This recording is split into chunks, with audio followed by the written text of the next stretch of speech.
But see, that's where you're wrong, Patrick, because now you can get social studies in every subject. The exact social studies they want you to learn will now be every word problem in math, everything you read in language arts, everything, every scientist you learn about will either be diverse in the way their pigment aligned itself or diverse in the way they use their genitals, because now you're getting social studies in every subject. So they have solved this problem for you now, Patrick. Yes, that's true. That's true. But at some point we have to realize the colonizers won, and to him go the spoils of victory. So, but yeah, let's talk about that a little bit in the time we have left. That has been a bit for us on the right, and whatever those titles mean. But I think people are more apt on the right to now see that the press was lying to you, the cops were lying to you, the schools were lying to you, the government definitely was lying to you, even your side was lying to you. And not only that, but they also hate you, and they make TikTok videos about it. But now they're telling you, and we're coming for your kids. And so that puts a hand up, especially if you're on the quote unquote losing side of history or society or the culture war or political power. And so we're seeing things like CRT, wokeism, transgenderism, all these new educational strands. We have to be concerned about pronouns, even though we're talking one-on-one, when I would never care to call you anything other than your name. Are we hating away from the public school model and that's it? Or are we protecting our children too much from experiencing the actual world they're living in? Sure. Yeah. Just a small question. Yeah.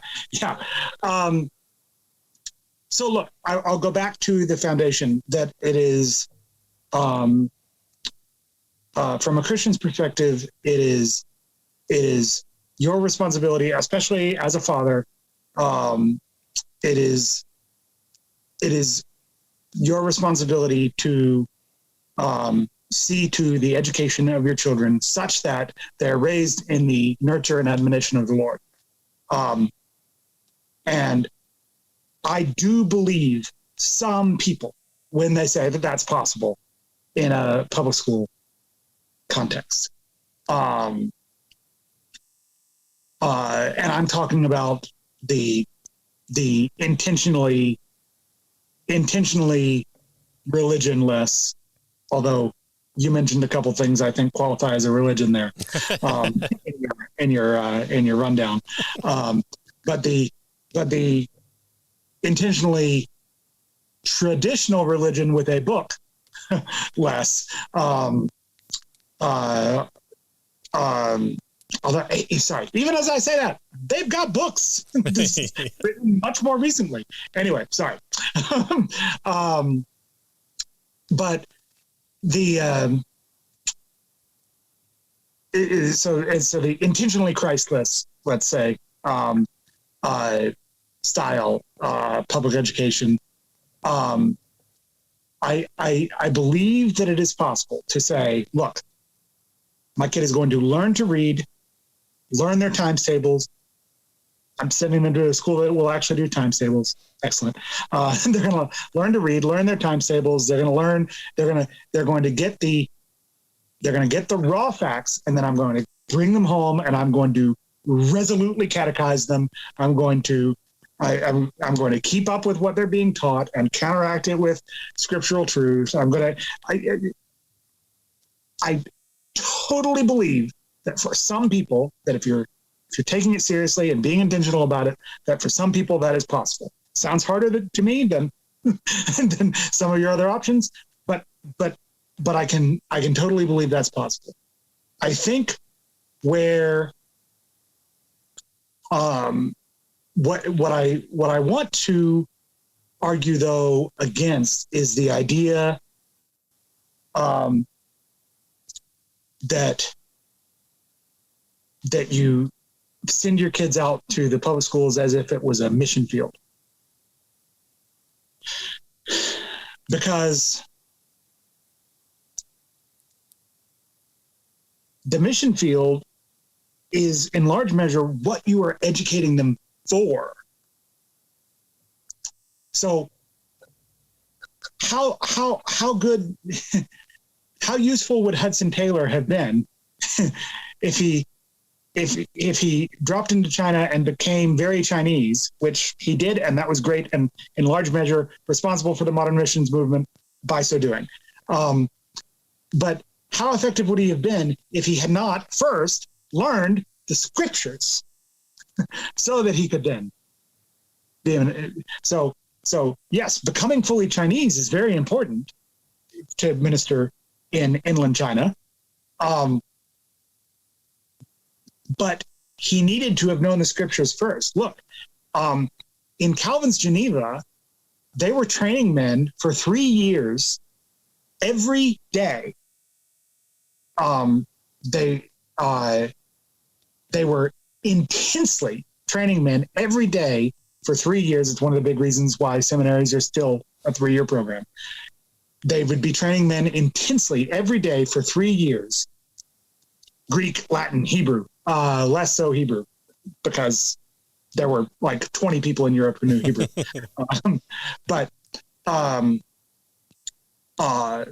Because of government policy, by the way. But anyway, we'll set that aside. Which was church policy. No. Yeah. But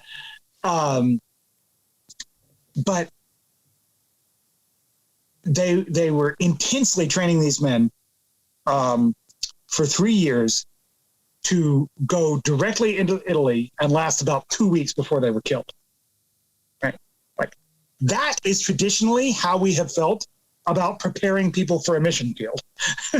Is you don't just say,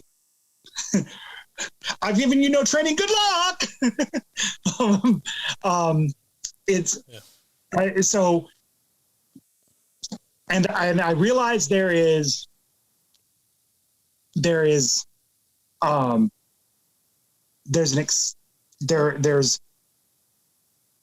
shades of gray here. I'm not saying that it's impossible that especially like a high school level student who has been well trained in the scriptures, I'm not saying that it's impossible that they could actually be a strong witness in school. By the way, they might get a chance to witness to people at their Christian school. Yeah. Yeah. Sometimes the Christian schools have the better drugs than the public schools. Yeah. They might be fine.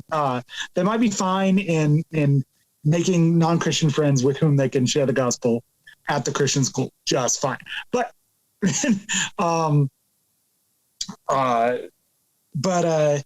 yeah,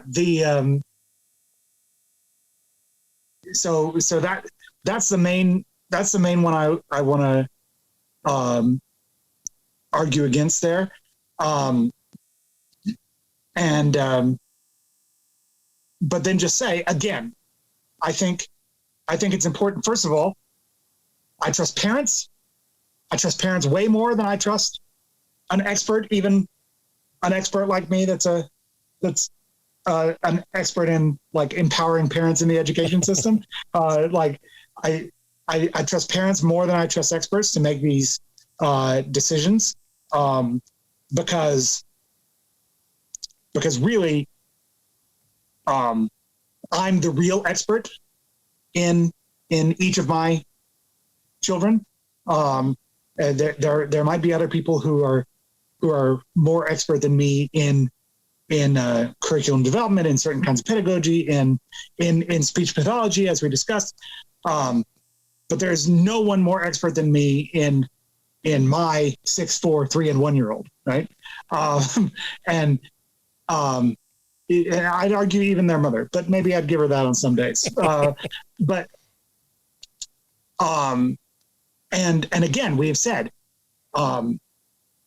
that yes, ultimately a school division is going to need to turn out 30,000 individually educated children, but ultimately education is at the individual level. You can't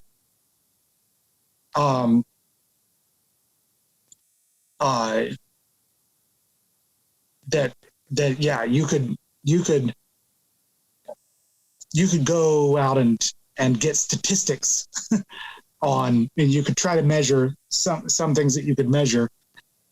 But the ultimate test of an education system is, would you want your kid to be in it?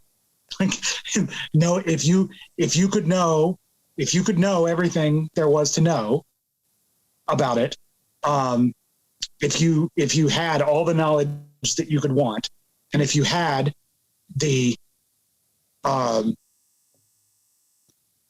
knowledge of what you would have preferred after it's done, right? Like, just assuming that that's, would you have chosen this, knowing the end from the beginning, so to speak, right? That to me is the real test. That's what I mean when I say quality. And so would the parents want it if they knew everything they needed to know to be able to make that decision? Would the child want it once they're an adult and looking back and assuming that they knew everything they needed to know to make that decision? Aware of their alternatives and aware of whatever they needed to know to make the decision about whether they liked or hated their education, right? That to me is the real is the real test of quality. And so and I trust individual parents to make that decision, to know what's best for their individual child. I would say that that one of the things I heard pervasively on my tour, and you referred to this by parents going to school board meetings earlier, is the school is very apt to say, yeah, this is really a partnership between the teachers and the parents. Parents are the most important partners of the teachers when they're trying to raise money or get volunteers for the field trip or whatever. But then when you have something you want to change, then it's then suddenly the tune changes dramatically, and now you're a terrorist.